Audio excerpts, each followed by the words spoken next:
Penjelasan yang pertama, definisi penyakit diare. Diare adalah kondisi dengan tinja lembek atau cair dan frekuensi buang air besar lebih dari 3 kali sehari.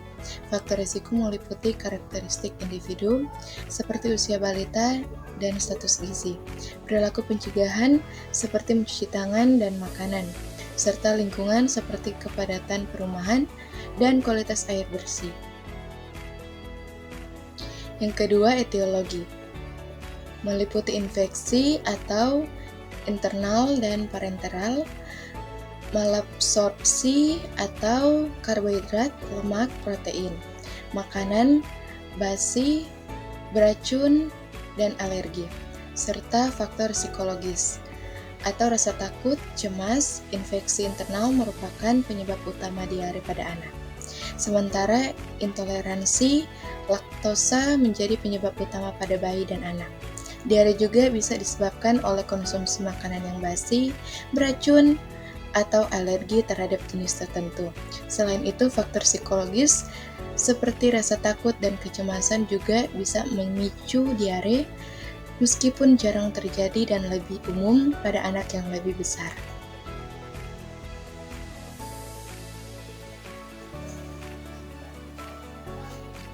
Yang ketiga, klasifikasi.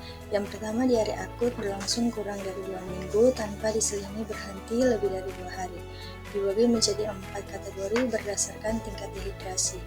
Yang kedua, diare persisten berlangsung 15-30 hari, merupakan kelanjutan dari diare akut atau pelestarian antara diare akut dan kronis. Dan yang ketiga, diare kronik berlangsung lebih dari 30 hari, bersifat hilang timbul atau persisten, disebabkan oleh faktor non-infeksi seperti sensitivitas terhadap perekat atau gangguan metabolisme.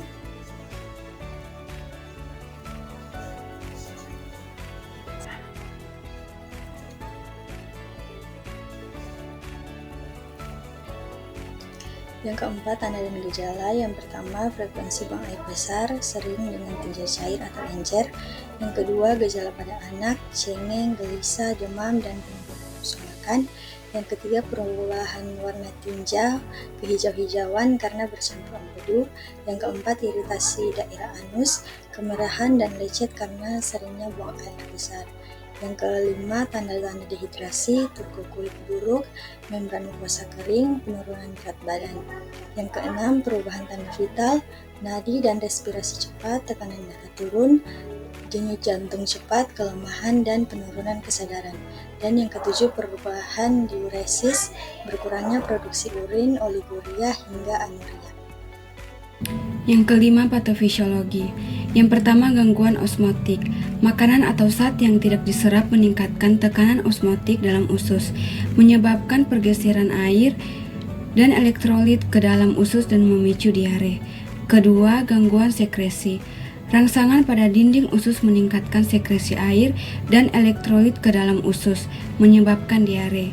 Ketiga, gangguan motilitis usus. Hiperperistaltik mengurangi kemampuan usus untuk menyerap makanan, sedangkan peristaltik yang menurun menyebabkan pertumbuhan bakteri berlebihan dan memicu diare. Pencegahan dan penata laksanaan diare. Pencegahan yang pertama, gunakan air bersih, jamban sehat, dan cuci tangan dengan sabun. Tingkatkan status gizi dan beri imunisasi. Tingkat kedua, berikan oralit pada tahap inkubasi, monitor tanda-tanda dehidrasi, dan berikan makanan pada tahap dini. Observasi dan berikan antibiotik jika diperlukan pada tahap akhir. Tingkat ketiga, fokus pada pemulihan fisik dan psikologis, lakukan rehabilitasi dengan asupan makanan bergizi, dan menjaga keseimbangan cairan. Penata laksanaan, tata laksana standar diare di fasilitas kesehatan dengan 5 langkah, tuntaskan diare lintas diare. Kedua, meningkatkan penanganan diare di rumah tangga.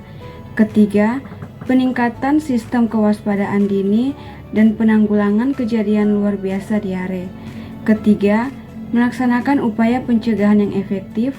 Keempat, monitor dan evaluasi program pengendalian diare. Kesimpulan, diare adalah kondisi di mana terjadi pengeluaran tinja yang tidak normal yang ditandai dengan perubahan volume, keenceran dan frekuensi dengan atau tanpa lendir dan darah. Faktor penyebab meliputi makanan dan minuman terkontaminasi, infeksi virus dan bakteri. Ini merupakan penyebab utama kematian kedua pada anak di bawah 5 tahun, menyebabkan sekitar 525.000 kematian anak setiap tahunnya. Riwayat alamiah penyakit diare terbagi menjadi tahap prepatogenesis dan patogenesis, yang meliputi tahap inkubasi, dini, lanjut, dan akhir. Pencegahan diare dibagi menjadi 3 tingkatan, pencegahan tingkat pertama, kedua, dan ketiga.